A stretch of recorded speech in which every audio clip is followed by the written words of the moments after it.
আল্লাহ আমার স্বামীর মরণ না দিয়ে তুমি আমার মরণ দিতা। আল্লাহ অল্প বয়সে বাপ মা হারাইছি, এই ভাই ছিল একমাত্র আপন। আল্লাহ তুমি আমার হায়াত আমার ভাইরে দিয়ে দাও, তাও ভাইরে আমগো কাছে তুমি দূরে সরাই দিও না আল্লাহ। কি বলতেছে সব? আমার সংসার ছেড়ে সারা জীবনের জন্য কেন চলে যেতেছো? কারণ তুই ভীতু কাপুরুষ। তোর চাচাতে তোর জমি দখল করে ফেলাইলো, তুই কিছুই কইতে পারলি না। বিদেশে যাওয়ার জন্য জমি বিক্রি করে 3 লাখ টাকা দালালরে দিলি, দালাল সেই টাকাটা মাইরা খাইলো। আমি কয়দিন পর পর তার সাথে গিয়া ঝগড়া করি, আমি তো সংসার করে কি করুম? তোর সামনে দিয়া যদি কেউ আমারে তুইলা নিয়ে যায়, তুই তো চায় চায় দেখবি, বয় তুই কিছুই করতে পারবি না। তাই তোর মতো কাপুরুষের সাথে আমি আর থাকুম না, আমি চলে গেলাম। শেফালি তুমি আমার ছেড়ে যাও না, তোমার ছাড়া আমি থাকতে পারব না, তোমার আমি অনেক ভালোবাসি। ভালো কি আমি কম বাসছিলাম?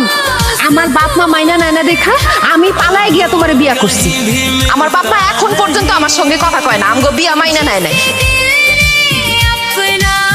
মন চাইলে আমি বাপের বাড়ি পর্যন্ত যাইতে পারি না, তারপর আমি তোমার সংসার কইরা গেছি। কিন্তু এইবার আমার ধৈর্যের বাঁধ ভাঙা গেছে, তোর সংসার আমি আর করব না। শেফালি তোমার আব্বা তো তোমার বাড়িতে জায়গা দেবো না, তুমি আমার বাড়ি ছেড়ে গেলে কই থাকবা? দরকার হলে গাছতলায় গিয়া থাকো, বনবাসে যামু, সন্ন্যাসে যামু, আমি ভিক্ষা করে খামু, তাও তোর মতো ভীতু কাপুরুষের সাথে আমি সংসার করুম না। আমি গেলাম। না না না ভাবি, তুমি যাইতে পারবে না, আমি তোমার যাইতে দেবো না। আরে তুমি কেন? আমার মরা শ্বশুর শাশুড়ি যদি কবর থেকে উঠে এসে আমার আটকায়, তাও আমার আটকাইতে পারবো না, আমি যামুই। শেফালি তুমি যাইতে পারবো না, গেলে আমার লাশের মধ্যে যাইতে দেবো, আমার লাশের মধ্যে যাও পারলে।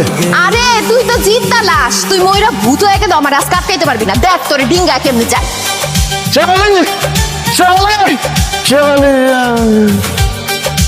হ্যাঁ ভাইজান, কিছু তোমার ভাবি দেখা যাও, ভাইজান অজ্ঞান হয়ে পড়ছে। এই সাত্তার ভাই,